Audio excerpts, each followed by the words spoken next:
A Idade de Ouro de Elmorden surgiu cerca de 1000 anos após o seu estabelecimento, durante o reinado do Imperador Bayun. Com grande carisma e habilidades de liderança, Bayun criou o exército mais forte da história do reino.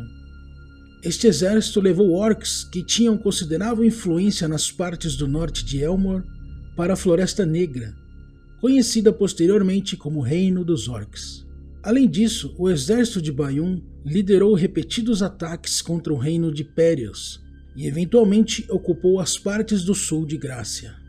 Em seus últimos anos, Bayun perdeu o interesse em conquistas e usou as forças de seu reino para começar a construção de uma torre, subindo até as nuvens. Meu nome inspira medo em todos os cantos do continente. Dezenas de milhares de vidas podem ser perdidas ou salvas pelo simples movimento de minha mão. Meu poder é absoluto. E o fato de ter esse poder somente por algumas décadas é insuportável. Isso não pode acontecer. Eu obterei a vida eterna dos deuses e governarei meu reino para sempre. A magnífica torre do projeto de Bayun levou 30 anos para ser construída. Ele pretendia usar a torre para subir à residência dos deuses e obter o segredo da vida eterna. Quando ele escalou a torre, os deuses se opuseram aos seus planos e deram-lhe a seguinte resposta: criança dos humildes seres humanos, e um humano humilde você é. Você ousa sujar nossa morada para sua própria vida eterna?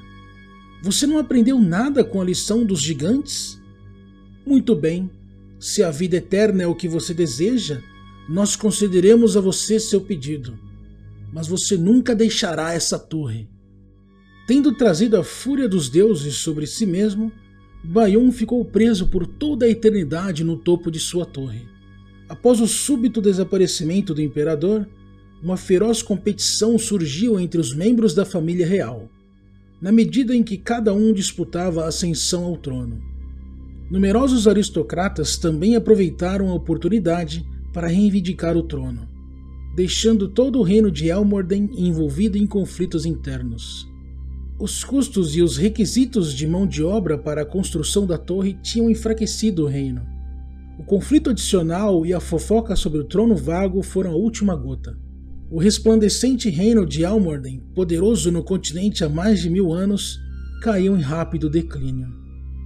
Em apenas 20 anos, o reino estava em frangalhos.